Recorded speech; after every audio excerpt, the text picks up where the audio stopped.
Maybe don't know.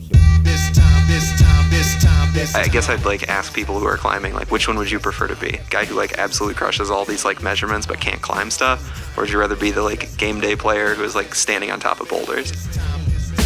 Power. This time to build power. This time to build power. This time to build power.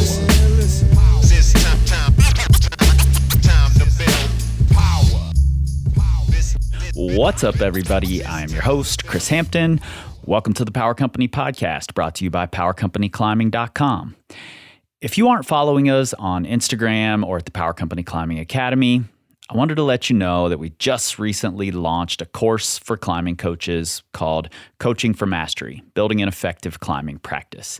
In this course, you can learn all about communication and feedback with your athletes, how labels and praise affect mindset, how to build effective drills, and program design from a skill coaching perspective. I'm also going to accept a small mentorship group who I'll work with for the next few months as they go through this course. That may be full by the time you get this, but if it is, get on the list to be the first to know when the next one opens up. You'll find all of the necessary links right there in your show notes, or go to PowerCompanyClimbing.com, click on the Academy tab. Okay, today's guest is a good friend of mine and Power Company Climbing coach and data analyst, Dale Wilson. When we first got into the collection of performance data, I was the biggest skeptic on the team for sure. I wanted to make sure we did it right and that we had the right person, a data nerd who wasn't convinced that the data told the whole story. Real talk though, is it data or data? I don't know. You tell me. Regardless, we hit the nail on the head. Dale has been a really valuable addition to our team. I appreciate his perspective on how to look at and use the data without getting blinded by it. And I think that you will too. Let's get into it. It's time to build. I don't even know if I actually know this story. I know Blake kind of brought you in. Yeah. Initially, like we as coaches, at the time it was just Paul, Blake, Nate, and I, we had been arguing for like a year about what measurements we should get and why and what they meant and how to go about the whole thing. We knew that numbers were going to be important in some way, but we didn't quite understand how yet. What is your memory of how Blake kind of pitched it all to you? I think it started somewhere in the Facebook community at that time. Like you guys had talked about it a little bit, I think. That might be right. Where I had either that or I had reached out to you directly about it. And I think you guys had gotten tired of arguing about how it was going to go. I'm never tired of arguing. Just so you know. Maybe Blake was tired of arguing and he was ready for it. Possible. But we talked about it a little bit, and I kind of described how I would go about like determining what mattered in that case from like mathematical standpoint. Yeah. Doing like general correlation analysis for once you guys get measurements. And then kind of outlining how that would look like from, okay, we're going to determine what matters or what our like variables of interest are. And then how we could then use that to be like informative to someone for training decisions. And when we had talked about that, you guys seemed psyched on that direction, but you also had like a million things about like more concerns, caveats, all that. And I think we just decided to like work through it as we went. Yeah. And I think that turned out to be a really smart thing. You know, going into getting the measurements, I think we're putting a little too much, giving it a little too much power. Like let's find what your finger strength is. Let's find what pull strength is. Let's find what aerobic endurance is, you know? And ultimately, we decided that those distinctions don't matter as much as can we get a measurement that correlates to climbing? Because when we were asking, let's measure finger strength. Okay, how do we do that? Do we use a 20 mil edge? Do we use an 18 mil edge? Do we use a 25 mil edge? Do we use a 10 mil edge? You know, does it matter if they're hanging the weight in front of them or in back of them or wearing a weight vest or pulling on a a load cell, or, there are all these ways that someone might engage with getting that measurement. And we were like, how do we make this the easiest for people to do? So we get more people to do it. They don't have to have special equipment or go to a special place. And how do we make sure that we're measuring the thing we say we're measuring? And then ultimately we just decided maybe it doesn't matter if we're actually measuring what your max finger strength is or whatever. Right. I remember that also when we were looking at doing like the foot on campus measurements. Yeah. And aspects of that. It's like, well, do we call this like an aerobic measurement? Do we call this like an anaerobic measurement? And it's kind of like pointlessly esoteric to throw them into those particular particular buckets, because it's never really, doesn't seem like it's ever really like one all the time. And like the distinction is just not meaningful in terms of like what you're going to define. So like say that you got some test and it says that your aerobic capacity or something is low in a sport specific context. It's like, what does that mean? Like what decision does that lead you to do? Does that mean that you're going to do, like, do you immediately think of climbing where you're like, okay, I'm going to do an aerobic session? Like, what does that actually look like? What does that mean? Right. And how that relates to the test can also like vary. What setting is the test done in? Do people have access to things that would be meaningful for that or would allow them to do that test? Especially in the like energy systems kind of concept, it's like, you can't just have people climb on like any climbing for a certain amount, like X amount of time or anything like that. It's different in every gym, even every like set commercial board. Like a person might have a tension board in two different gyms and it's going to feel a little different due to humidity or someone's angle is slightly off or the holds have been turned slightly wrong or whatever. Right. When was the last time they were cleaned? Like how Right. much, if you're on urethane, like how far down was it sanded after it was poured and like all this stuff. And it's like, how humid was it that day? There's just all this stuff that is not, just adds to like variability to it. But at the end of the day, it was just about what can we make that gives you some sort of direction to run, as opposed to like, we're specifically measuring like aerobic this and like proving that point. I think for 98% of people, that distinction isn't going to matter. It's about giving them like a direction to run with their training. Right. And initially in all of these like arguments before we pulled you into this, I was probably the one who was most like giving the most pushback for the numbers and for the data and for the whole collection of it. Right. Not because I didn't see it as something that could be important, but more because I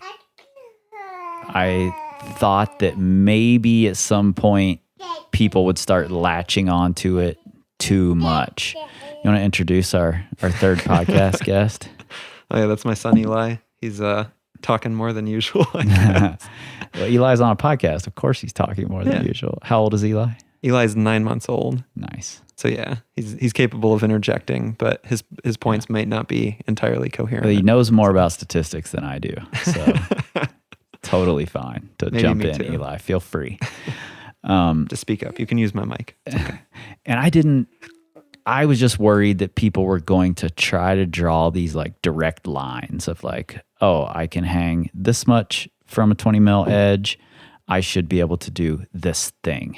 100%. And we see that. We see it all the time. I think that's like 90% of the discussion about like measurements in general. It's like, I've achieved this, like I can hang this, so thus I should be able to do this. I can climb this on the moon board. Why can't I like take this outside? It's like, it turns into like an entitlement discussion. Like just because you can do this thing, you're not entitled to other stuff. The only way to like get those things is by doing those things. Right. And I mean, even if you can climb V6 in Rocktown, that doesn't entitle you to climbing a V6 at Stonefort or, Colorado Granite or the V6 anywhere next else. to the one that you did. Exactly on the same field. boulder. Yeah. They're wildly different needs for different boulders, different routes. So it's really tough to draw those direct lines. And I was really worried about that. Blake kept pushing for, well, it gives us a good general place to start with people. And eventually that sank into my head and was like, okay, if we can get a large enough body of this data and we can, with some confidence, say, okay, the vast majority of the climbers at this level can do this in our measurements, and find these strong correlations, then I can start having a better place to start with the training. Exactly. I think it comes back to like, what is the purpose of like collecting data and doing measurements in the first place? It's to look at your progress and inform your decisions so that you can make better like use of your time. Everybody only has so much training time. Everybody wants to reach their goals, but if you understand what your weaknesses are, whether those are physical, technical, and the measure and our assessment is really geared towards only the like physical aspect of these things. There's the entire climbing skill aspect of it is kind of removed in that case. So we're looking at these physical aspects, and they can give you a general direction that you should run at and help you make better decisions for it. It doesn't necessarily like, it's not going to solve all your problems and tell you exactly what you need to do, but it does in the case of like coaches using it to make decisions. If they see that someone's, let's give a good example here. Let's say that someone's like finger strength measurements are coming back like really high, but their like pulling strength measurements are relative to climbers at whatever grade they're looking to climb, and their pulling measurements are on the low side. It's like, okay, maybe they can make the decision that their training should kind of let finger strength simmer for a little bit, keep it around, but not like super focus on it. And then maybe they need to focus more on like pulling strength, power, things of that nature. Right. It's not only an indication of what you need to work on, but an indication of what you maybe don't need to keep working on or keep putting a lot of focus on. You know, like you said, we all have this really limited time that we can put into this, time, energy, skin, that we can put into training. So what these assessments are doing and what these measurements that we're getting do is help us funnel that time into the right places. Exactly. Yeah. That's ultimately the goal, is just helping people make decisions as to how they should spend their time, or helping coaches make that decision so that they can design a better plan for somebody to get better results that help them. Something that took me a while to wrap my brain around was, and actually I think it takes, based on my conversations on social media, whenever we post anything that's measurement related, data related, it takes people a while, including myself, to wrap their brains around just looking for a correlation rather than saying, this is your aerobic capacity, this is your whatever. Why do you think it is that it's hard for people to wrap their brain around just this is correlated? And why do you at all think it's better that we do it that way versus trying to pin down exactly what it is we're measuring? I think it's nice to feel like you're right on online forums. I think that's a big part of it. Factual. So it's like, yeah, it's really nice to just step in and be like, you need to work on aerobic power or something like this. Right. And it gives you like a feeling of control so that you can throw it into this bucket and you can feel like, okay, I'm making this decision about this. This is what I need to focus on.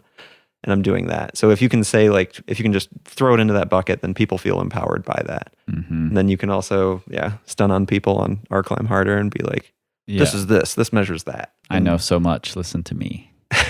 Exactly. It's like it's a feeling of superiority or like expertise to say like definitively it's this. But I think anybody that has been climbing for a while can say that like nothing's ever like that. Like say that you're like working on like a long boulder problem. It's like, okay, do you need some aerobic component of that? Like for sure. But like, is that the reason that you're like falling? If you're falling in the latter half of it, like, is your beta garbage? Are your shoulders like sagging halfway through? Yeah. Like, are you just giving up because you don't understand how to climb fatigue? Yeah. Do you have the like mental toughness to like hang on and execute when you are tired? Like, all the 4x4s in the world aren't going to teach you that ability or bring it back to that. Even just the, like, if we're looking at just the physical components, like I test out with really high finger strength, relative to what I want to climb. My finger strength looks good, but as soon as I go to grab tiny in-cut crimps, not the same. You know, way lower than the average climber. Like we don't have data for this. I'm totally guessing, but I've seen, V5, V6 climbers who can pull on in-cut crimps that I'm like, I don't know how you pull on that. Right. And unless we're measuring every single grip position, every single hold type, shoulder angle, I was going to say, are you going to make sure that your like hips are completely sucked underneath right, it? Like, or are you exactly. going to do you have to pull through like a roof on it? Like, yeah, just because you present with high finger strength in our measurement doesn't mean you can actually leverage it in all situations. Yeah. It's like the measurement that we're looking at is 10-second, 20 mil max added weight in that setting. It's like, unless your project is specifically hanging from a 20 mil edge with a certain amount of weight on it for 10 seconds, you're probably going to have to figure out a little bit more than how to add 10 pounds to that. Yeah. We may have already covered it a little bit, but I'm curious, as you're the person who's seen every assessment that we do. We do assessments for all of our custom clients. We also have mini assessments that people can buy kind of a la carte to supplement their proven plans or whatever they're doing on their own, just to get an idea of where they're at. What do you think is the biggest benefit for people coming in and doing those? I think it gives people a direction to run. So I think I think the ultimate way, or like probably the best way of like getting out of your own way if you're trying to like build your own training plan, is to talk to an experienced coach and have them make one for you. There's like immediately like buy-in for that. And you don't have to deal with the like, oh, you're 6 weeks into the plan and then you like see something else online, or you're not getting the results that you want, and you suddenly like your mission creeps over into something else, or you change direction. Like when you talk to a coach, it's like, we're going to lay out this thing and we're planning the hunt. We're going to do the hunt. And then we're going to like, check it afterwards and see how it went. And there's no way for you to really, other than like not doing it, there's no way for you to get in your own way mentally on that. The next best thing that you could do is get like some sort of information that would help you define how you should spend that time and what that plan should look like. So if you go through an assessment, you get a report on it, and it says that relative to people climbing at that certain grade, like your data is on the low side, you know that like this should be a focus for 4 to 6 weeks if I want to see improvements inside of this thing. But I mean, you still have to then go through the critical thinking process on your own to say that you want to climb a particular V10 or something. Like, what does that look like? If the V10 you're looking at is something like octagon control, if the V10 you're looking at is something like octagon control, New River Gorge. Eli likes octagon control. Apparently. I don't know. I don't think he's seen it yet. He's been talking mad trash about it. But it's say that something like that. It's like 3 moves in a mantle. And it's like, okay, does your like hangboard repeaters measurement maybe matter so much in that context? Right. You still have to like critically think through like, is this the best way to spend your time in relation to that goal?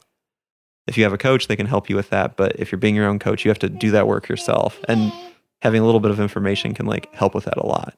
Yeah. And that kind of leads me into what was going to be my next question. Like, what are some of the dangers of getting these assessments done and then looking at this data and these charts that we give you? And one of those is that, say you're someone who is a boulder and your project is 3 moves to a mantle, and your repeater measurement is really low. Some people are going to just knee-jerk react to, oh, well, I need to get my repeater measurement up. I need to be doing all this endurance work. And maybe that doesn't match your goals at all. Right. So putting a lot of weight in these measurements in that context is kind of dangerous for your goal. Yeah, absolutely. I think, the burden of critical thinking is like never removed, no matter what you're doing. So, and I think that's a good thing about it, actually. Like if we're taking that away from people, then we're not helping them stand on their own feet at all. Yeah, and we try to do that in the comments on the reports to say that like to be like more general for it. But again, like the more that we know about someone's goals, the better that feedback can be. So sometimes if something's like a little bit on the low side, we'll have something in there to say that like, this isn't really like cause for concern. You shouldn't really be worrying about this. Or it's like, maybe it's a little bit on the low side, but something else is like a bigger issue for the goals that they're looking at. It's like, let this, like, if this is on the low side, it's not that big of a deal. You need to focus like most of your resources in on this one thing, and it'll pay dividends to you in your process. Yeah. I think that's the biggest danger there is, aside from just like seeing something's low and you're like, okay, I need to like just do this one thing. I think the next biggest risk in there is seeing that something's low and just training it in that environment. So say that like, say that your 10-second 20 millimeter max hang's low. It's like low relative to people at the grade that you're looking at. And you're like, oh man, my max hang's low. I need to do more max hangs. I need to train my max hang. And it's like, if that's probably true. If you have like 10 minutes, like at the end of your warm up, like that is a really good time for you to do some like finger recruitment and work on that. Yeah. And there's different ways for that to look like, but what's probably going to be like most beneficial is also like grabbing holds that are similar to like whatever you want to get on, right, that are challenging for you, and trying to like work it in that very specific setting that is closer towards your goals. You can still do that like basic off the wall kind of work like hangboarding, and that's obviously a great way to pursue it. But again, the hangboard measurement doesn't entitle you to the grade or the problem that you want. So you still have to, again, do that hard work of going in, figuring out what it's like to grab those small holds, hang on them, pull through on them, all that work. Yeah, I think that's a big issue actually with a lot of the people who get really wrapped up in these measurements, and their goal becomes to raise the measurement as opposed to send the boulder or the goal or whatever it was. Right. Is they in pursuit of raising that measure, they train that exact thing. And this idea of just training for the test, practicing for the test, we've got something like the NFL Combine, which is, the NFL has a lot more money behind it. They've been doing this for a long time, trying to determine what are the numbers, the stats we need to see for these athletes that's going to predict success in this league. Well, there are companies you can pay to prepare you for the combine, and they'll spend 6 months or a year or whatever getting you ready for these specific tests that are going to happen at the combine, and then you get this artificially high showing at the combine, and then people regularly just fail in the league after posting these huge numbers. And they're very often, Tom Brady's an overused example, but overused for a reason. He, tested really poorly at the combine, but then goes on to be Tom Brady. And one of the comments from his scouting card was game day player. Yeah. And that's one of my favorite things from that whole Tom Brady combine NFL starting story is it's game day player. If you could take I guess I'd ask people who are climbing which one would you prefer to be? Guy who absolutely crushes all these measurements but can't climb stuff, right, or would you rather be the game day player who is standing on top of boulders? Yeah, absolutely. There's nothing wrong with crushing your measurements or being psyched on training, but yeah, I think if that's the goal, then great. If you want to be really good at one arm hanging a 20 mil edge, practice that. But if you want to be really good at climbing, the ability to hang a one arm on a 20 mil edge might end up being a part of that in some way, but it's not the ultimate goal. Right. We want it to be kind of a symptom that happens kind of on it, as opposed to the sole thing that you're seeking out. Yeah. So I purposely, after we get those measurements, if I see somebody with, say, a finger strength measure on the 20 mil edge with added weight, if that measure is low in comparison to the other climbers climbing at their grade, I almost never have them just hanging with weight on a 20 mil edge for 10 seconds. I switch up the protocols. I'll have them working on slightly smaller edges or maybe even bigger edges, depending on their goals, depending on them, for different time periods, sometimes 5 seconds, sometimes 7 seconds, sometimes we do longer hangs. And then we come back and test that 10-second hang on that edge. And if we've moved the needle in the right direction, great. If we haven't, we switch it up a little bit. It's a measure I come back to relatively regularly, but not a thing that I'm like, let's just practice this one thing and get better at it. And recently reading a lot of research on finger strength, hangboard based research, something I've appreciated about it is that, like in Ava's studies and in several others that I've seen, their training protocols they're using almost never use the same size edge that they're testing on.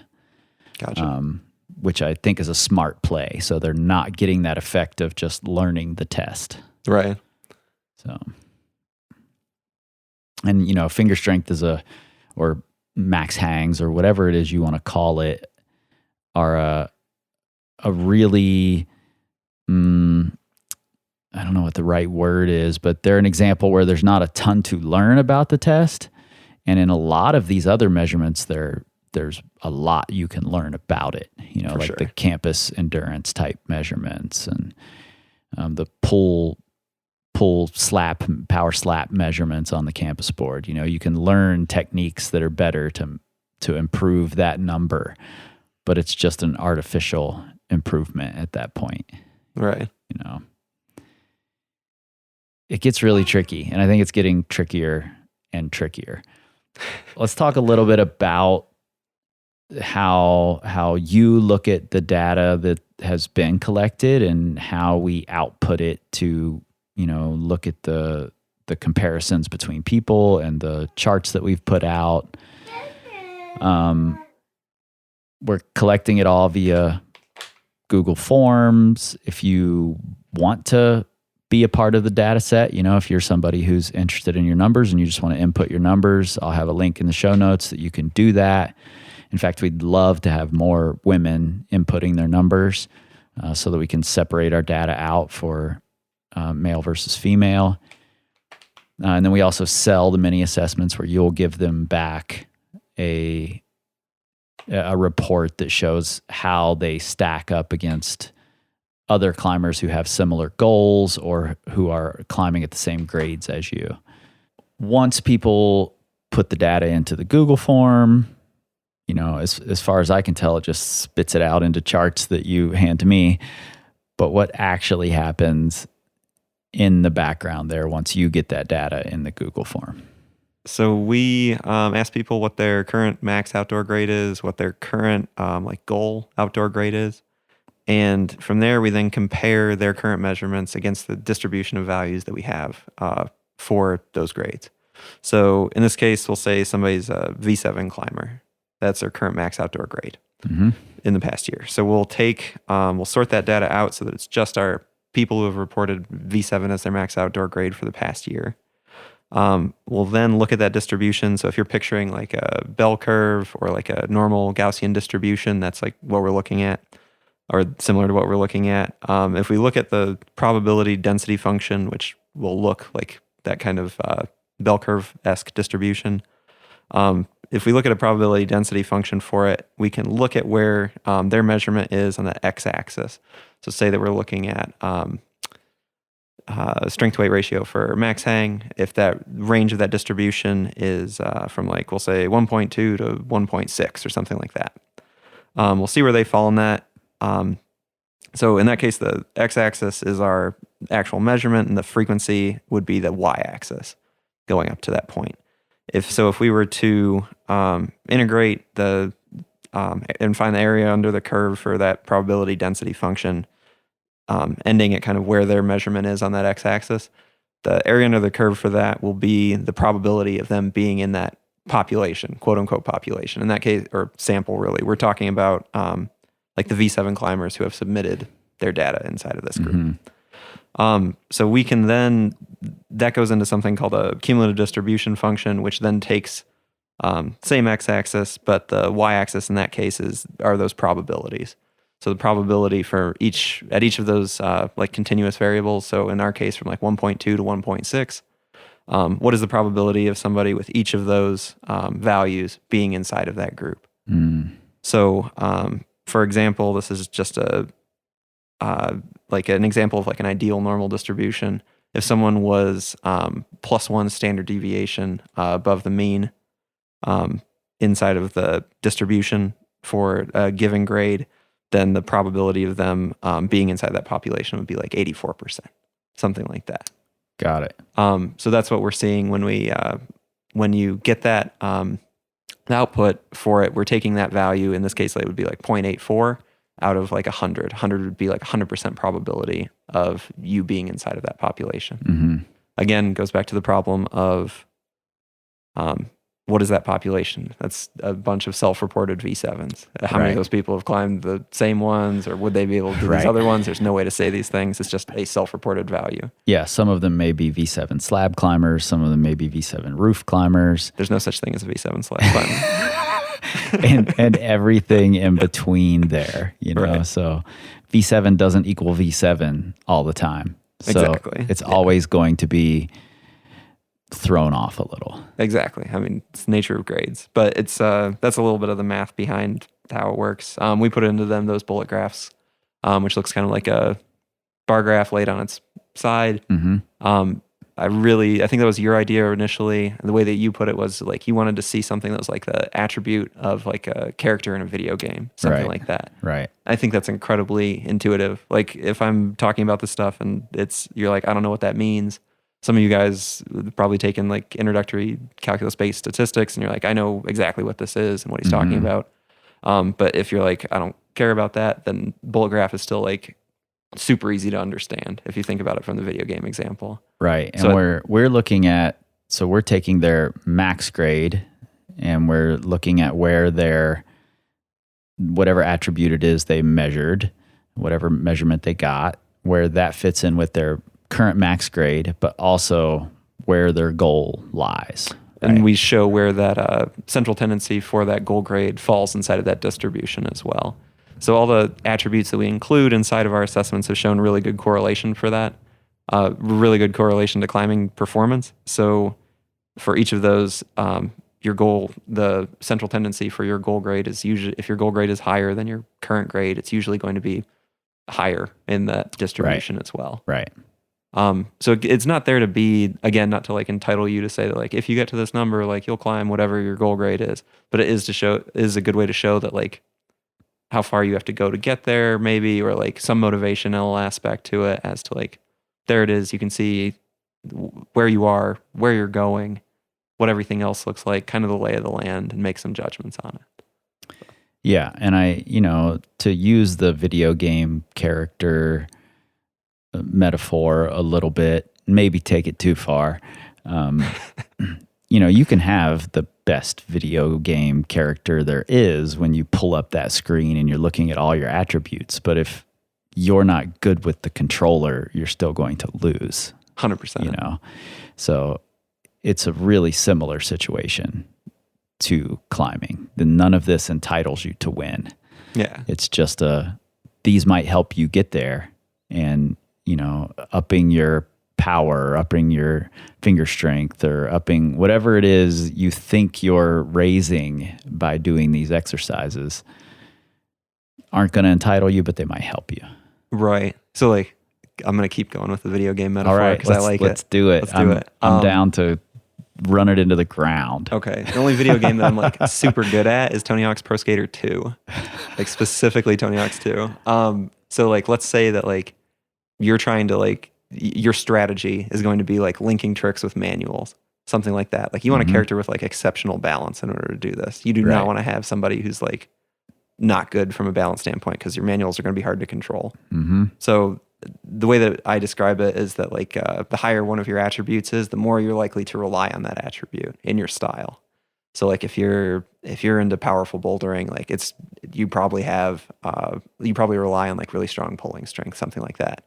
If you're Rodney Mullen, then your balance is perfect. Right. Exactly. Like, just to stick with that metaphor. And conversely, like if you're a slab climber, then like maybe maximum pulling power is not like immediately what's Right. important to you. Right. Yeah, that's a really good way to look at it.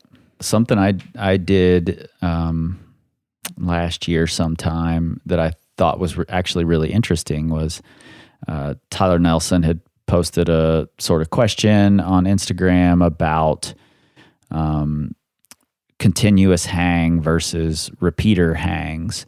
And he was guessing that maybe the continuous hang would equal the repeater because there's not enough time in a 7/3 repeater to actually be recovering. And so I went to our data and we separated it for sport climbers and boulders. And I looked at, or people with sport climbing goals versus bouldering goals. And I looked at their continuous hang versus their repeater. And everybody's repeaters, total time hanging for their repeaters was quite a bit higher than their continuous hang. But sport climbers, the people who spend more time sport climbing, their repeater time was drastically higher than the boulders in comparison to their continuous hang time. So we can look at things like that and see that these sport climbers are better at utilizing this 3-second rest in between hangs. Do we know why? No, we don't know exactly what's going on. But frankly, I don't think I need to know exactly what's going on. If I can come up with training stimulus that causes the needle to move in that direction, then great. I don't need to know all of the underlying mechanisms that are happening. Right. And in that specific case, it's like that immediately, like intuitively makes sense because we think of sport climbers as having like more developed energy systems. Right. Like we frequently hear that they spend more time working and across the spectrum in terms of energy systems. But I would say like, again, it goes back to the like what specifically like working under the hood there. And to your point, like, does it matter? I think Tyler's hypothesis is like an interesting one, and it's interesting to go into the data and see like what we have in relation to that. And Tyler does want to know why it works. Yeah, he's 100% digging into that. And I'm glad he wants to know why that stuff works. For me, it doesn't matter as much. Right. Yeah. Maybe once he understands why it works, and we learn some new things. Maybe there are new training methods that come out that make it even easier to train that aspect of it. But as of right now, all I know is I can experiment, try to move the needle in the right direction. Right. I mean, like hypothesis is such a important part of like scientific method and improvement. Like you have to start somewhere with a guess based on what you've seen, essentially. And maybe that's where Tyler was starting with that. I mean, that's how everybody kind of decides things and makes things and designs experiments. But I mean, frankly, that's how all of our entire assessment began. We've tried things and thrown them out because we're finding no correlation. So why continue to get these numbers? So we're just guessing at maybe this will be an effective test. We think this is indicative of climbing ability. So let's test it over time. Let's see if we're seeing a correlation or not. And then we talk to you. And if you're seeing a correlation in the data, then it's a measurement that might be worth keeping. Right. I think like so much of like strength and conditioning has historically been based or developed out of like phenomenology. And it's always like people in the field understand, like seeing these things, building on them and trying to understand them over time. I think it's very rare that something's understood in the lab and then brought out to like into the strength and conditioning field. It's very traditionally like high performers, studying them, improving people's performance, trying to figure out why that happens, and then trying to understand the like mechanism behind that. Yeah. I think that's 100% how it works. I think it's in vogue, I guess, right now a little bit. I guess people always do that for strength and conditioning a little bit in terms of like trying to extrapolate from studies and other fields and all that.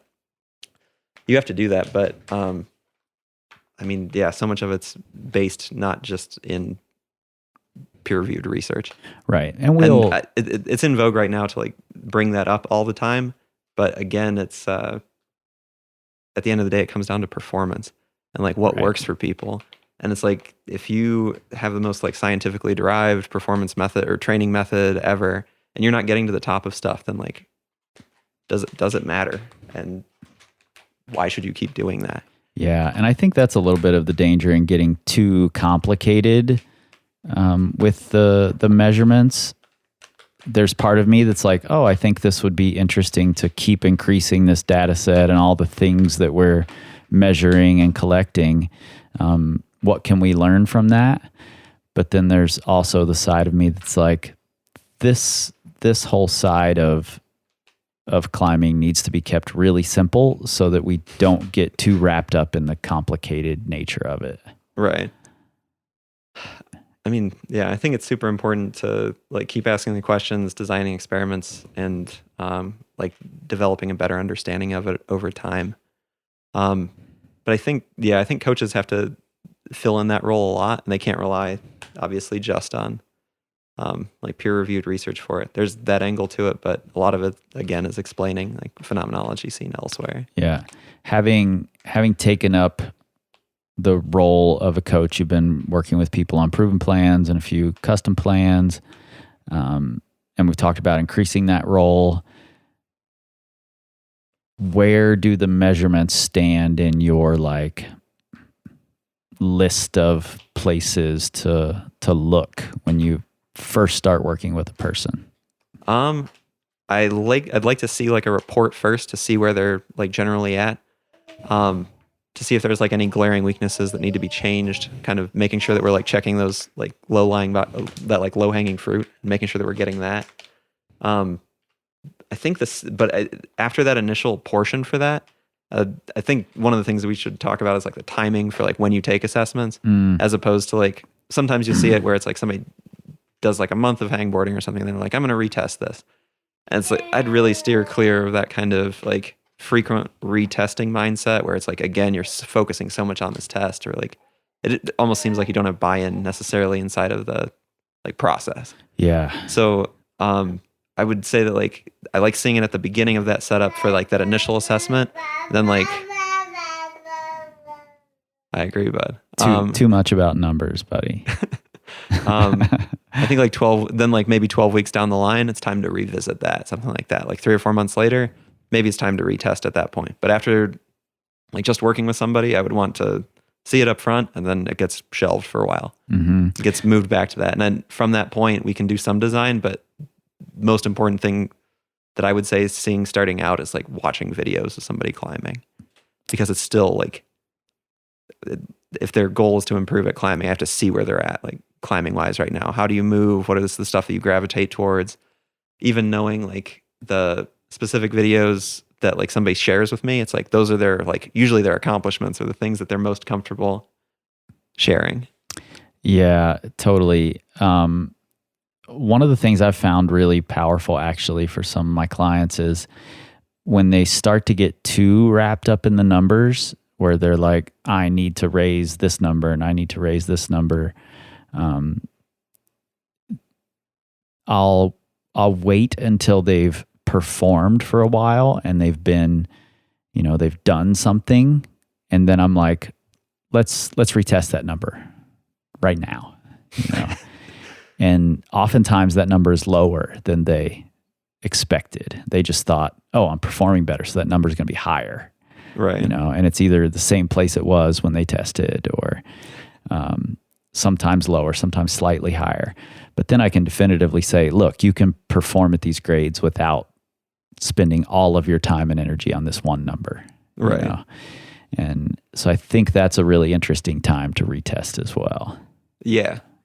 Yeah. I think, and it doesn't have to be the whole battery of tests. It can just be let's look at this one measurement you were really concerned about and see where it's at when you're performing well. And then we know. Right. And to that point, like say that you have something where it's like, we're just going to leave this on the back burner, train it every like 10 days, 2 weeks, something like that, just retouch on it. It's like the probability of you losing that ability completely or having like precipitous drop off on it is very small. Right. So again, it's like if people are nervous about losing what they're like proud of, but it's about that buy into the program where if you are trusting this process and you're believing in it, like you need to either have like confidence in your coach's decision or confidence in your own decision from your program design to say that, like, I believe that this thing will stay this way because they said so or I said so, to like keep that attribute around. So you should be comfortable with like, I am decent at that. And you like own that and that portion, like put it out of your mind, focus on the work that needs to be done. Mm-hmm. And that way, yeah, when the program's done or when somewhere in the next performance phase where you want to just check up on what your previous like low points were, you're not so worried about it. Maybe then by the time that you're gearing up for your next like training cycle, you can remeasure it again, and usually it's right around where it was. And again, you didn't have to worry about constantly rechecking all your stuff to like validate that you're a V7 climber because your repeaters measurement is at whatever it is. Yeah. Like, it just seems like a lot of wasted energy to always be rechecking everything. Totally. all the time. Like, it's important, obviously, to seek out your targets and improve those things, but you also don't want to be like micromanaging yourself and so nervous about that. After like spending time looking at the measurements and listening to us all argue about them and trying to figure out the best way to go about this and the language to use and all of it, has your opinion of using measurements in climbing changed at all since we first started doing this? Not necessarily. I had the horrible misfortune of probably getting way into hangboarding training like too early in my climbing training career.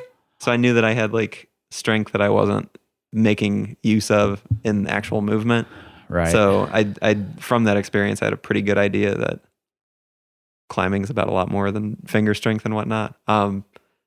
So I'm trying to think of how I could say that has changed. My understanding of it's changed over these years. I think one thing that was brought up early on when we were talking to you that I don't think you had considered at the time is kind of like the psychological component of getting these measurements. 100%, yeah. I've had a lot of clients who, when we first started doing these things, just collecting numbers, we were calling them tests. And I had several clients do one of the measurements and then say, I did horribly on that. And I'm like, how do you know? Yeah. You have nothing to compare it to. How do you know that was bad? Because it was hard. Haven't gotten a report yet or anything. They just drop off and they're like, man, that was awful. Yeah. It's like, and I would get people say that was terrible. And then it's the biggest number we've ever seen in that measurement. Right. And I'm like, once we started calling them measurements instead of tests, that has dropped off a little. But there are still people who I'm like, let's get some remeasurements, and they're like, oh, I'm not feeling great right now. I'm gonna rest for a couple of weeks, and I'm like, that's missing the point of this. Right. The point is not to wait and do your absolute best on this measurement. It's let's get the measurement in your everyday general life, and then we have a better idea of kind of where your baseline is instead of let's practice for the test for a few weeks before we take it. Right. Yeah. I didn't anticipate people being so like self-conscious about it, I guess. Mm-hmm. I guess in my mind, it's like Eli did. Eli knew. Speak up, man. He already doesn't like tests. Yeah, I didn't anticipate people getting like so in their own head about it. Because I guess I don't think of it that way. Yeah. Like, I don't know. Maybe that's like a personal confidence thing, or just how people like view themselves, or how much value they put in like their achievements, or it could be a bunch of things. It seems very personal. Mm-hmm. Again, that's like a hard spot as a coach also to know how people are going to respond to that whether they even like elect to have measurements as part of their like planning or not. Yeah. As to like, if someone's really shying away from it, is it that they're like really intuitive and they don't need it? Or is it that they're like very like hypercritical of themselves and are very type A and like really don't want to take that test because they feel like it's too intimidating, or is somehow going to like act like an audit of who they are as a climber and is like going to be a negative reflection of them, which it's not, never is. Like it's just it's a tool for, again, like you making decisions. It's not it's not reflective of your value as a person in any way. Yeah, totally. Yeah. I think that's worth reiterating over and over because a lot of people do get caught in that. And I understand it. You know, I regularly remeasure things, you know, after I've gone on hiatus, just working on work projects for 6 weeks. I'm like, okay, let's check in with a couple of things and just see where I'm at. And then I'll have a slightly more objective place of starting. But I can, you know, if it looks like things are really low in one area, I don't take it personal. You know, it's just okay, let's brush up there a little bit, or let's climb on some smaller holds, or, you know, let's do some big powerful moves and start to feel snappy again, or whatever it is. It's like, this has dropped off. Well, I haven't been training that. Like, that makes sense. Not the end of the world. And when I'm doing these like remeasures for myself, I'm not comparing them against any of our data or our charts or anything. I'm just comparing them against last time I measured. You know, when I was performing well, I know I was relatively around this area, and I'm going to measure again and see what needs to come up or what I can stop paying attention to, you know? Right. And for me, that feels like a healthy way to interact with it. For someone else, that might be totally different. And honestly, if you're someone who's like, I don't care what the numbers are, I just want to get better at climbing, and they make me anxious, you know, don't do it. There's nothing wrong with that. No. Yeah. It's like, do you need these things to make decisions? I think we were talking about this a little bit yesterday in terms of like differences between like people who are like inherently intuitive and like kind of know how to go about like improvement, and people who are more like myself, who are like systems oriented, where it's like I really like seeing like numbers and steady progression and just knowing where I'm at, and neither of those is inherently better than the other. They're just different approaches. Yeah. I think that's a huge, and as climbing becomes like more and more quantitative, there's more and more conversation about like quantifying every aspect of your performance, seemingly, except for like climbing rocks outside. Well, it's interesting because we've already created this like quantification of climbing, you know, and it doesn't work well. It doesn't work well. We've tried and tried to come up with a better system, and no one can come up with a better system because it's really hard to quantify. Right. But for some reason, we want to break that down as like fine as possible. And you would just have to have a million different measurements if you're going to try to do that. Yeah. I don't think it necessarily like serves the purpose either. Yeah. I mean, climbing is and always has been like such a skill sport, and it always will be. And yes, and not just physical skill, not just like technique, but mental also skill, mental skill. You know, the skill of having your life in order enough that you can actually get out to the rocks when you need to. You know, there are so many skills involved in performing well as a rock climber that you can't measure in a really objective way. Right. I 100% agree with that. Even like, I don't know, working on the data side of it, like I think about this stuff all the time. I like seeing it, I like putting my head around it, but like instead of seeing like a low bar on like my assessment for myself, like I know that the thing that I need to work on most is like outdoor skill, time outside, like working things that are hard for me. I've been a weekend warrior for like my entire time rock climbing. So it's like, if it doesn't go in like 2 days, it doesn't go. And I know that aspect about myself. So like a good season, I think, has been like 6 trips for me, something like that inside of like a fall. And it's like, I know that I'm missing that aspect of getting outside. So it's like, what's the most important thing that I need to do for my performance? I need to climb more rocks. Like again, it's that like trying to be like accurate in your self-evaluation and critically thinking through like what your weaknesses are. If you're somebody on the complete flip side and you're always have easy access to rocks and you're getting out all the time, you've got a pyramid that's 2 miles wide, and like maybe getting more focused on the numbers and quantitative side of it is going to be much more advantageous to that person than it is for me. Right. But it would be interesting to look at our data and say, because I believe we do collect how many days a year outside do you climb. Yeah. Take that number and compare it against people who have low finger strength relative to the grade they're climbing or something like that, just to see where the number of days kind of plays in, if we can. We know that it does. Right. I've seen a lot of really strong climbers come out of the gym and their first day on slippery granite, they're climbing 10 grades below what they do in the gym. So I'm 100% positive that time outside is a huge component of this, and number of days climbing doesn't measure it very well, but it's a start in looking at it, I think. Yeah.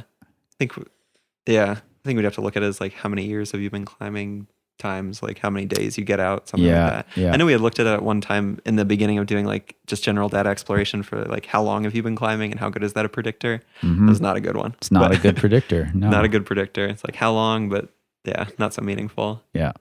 Because again, it goes back to that like, how do you structure your time? Are you one of those people that like goes out and you just like kill and die for it every day that you're outside, or like, I don't know, you're there with your buddies and you want to cruise 510 all day. Neither one of those is necessarily bad, but it's just a very different experience. Right. And those people need different like reflection points and training for like what their goals are. Yeah. I personally have been converted to some degree. Like I was totally against it in the beginning. I'm all for it now. I think it's a really useful tool to have. I think it's it's something I utilize now, and really enjoy utilizing with my clients, even more than I utilize it with myself. Takes a bit of the guesswork out. Yeah, it takes some of the guesswork out. It helps them. It helps with buy-in from the client if they can look back at the last year of their training and they can see that, okay, I've climbed harder outside, but I've also increased these numbers, and it's this tangible thing they can hold on to and say, this is increased, this is increased, this is increased.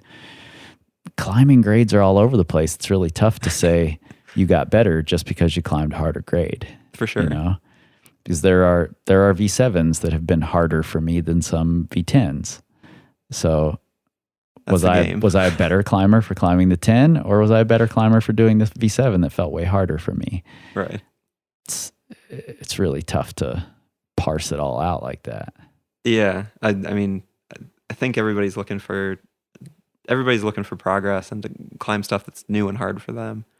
But I think that looks different for different people also. Like some people want to like be the all-time all-rounder who can like climb V7 on any rock type, or has like ticked all sorts of classics on all sorts of different types. Some people have like very singular mindset and are like, there's this one V10 that is like, it's the end all be all. I don't care if I climb like anything harder than V8 other than this thing. And it's like, yeah, it's a completely different game.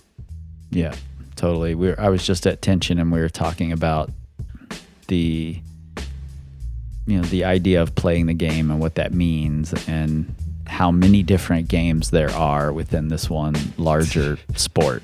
Right. And it's almost impossible to compare the different games. They require such different things. They're nearly different sports in a lot of aspects. For sure. Well, anybody listening who's interested in the data or interested in inputting their data into the system, because I think it makes it more robust for everybody. We can all learn more from it. It's something we want to be open with and share, and let other people look at the data and pull what they want from it. Maybe as this episode goes out, we figure out some easy way to share the data that we have with people. I don't even know how that works. As far as I know, it's in a giant spreadsheet. I have no idea. Okay. I was gonna say I can either give them a database password for it, or we can send it out via like CSV, something like that. If anybody wants access to the data, like also you can just email me, ask me about it. Really, like I'll all handed out. There's no secret sauce in having it. Yeah. Minus all personal identifiers, of course. But Yeah, exactly. And if somebody out there does want access to the data and is looking at it and finds something they think is interesting, Share we've it. got a community forum that just started up. It's at community.powercompanyclimbing.com, and we would love to hear what you're finding in there or any interesting conclusions you've drawn from looking at the data, because the more we all learn from it, the better. yeah.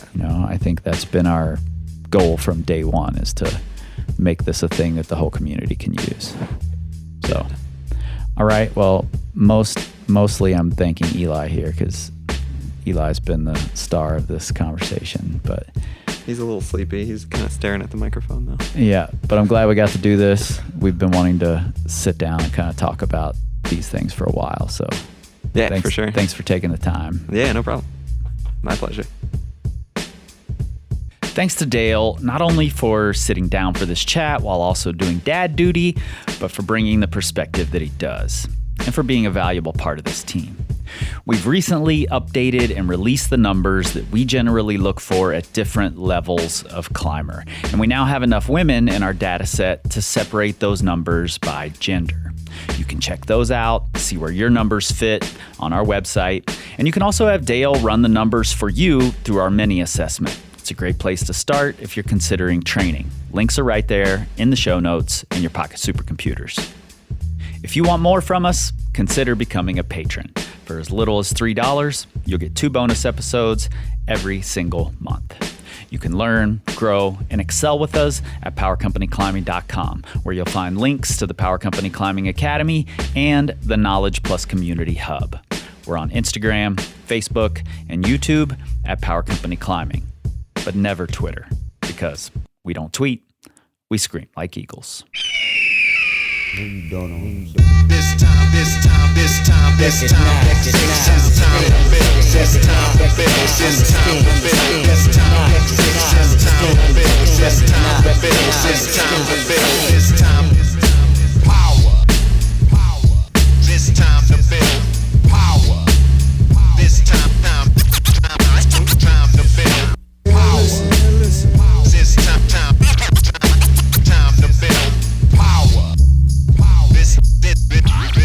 This time to build power. This time to build power. This time to build power. This time to build power. This time to build.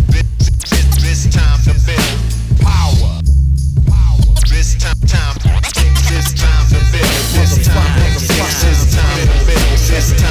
build. This time to build. This time to build. This time to build. This time to build. This time to build. This time. Cause Jah is the sinister character.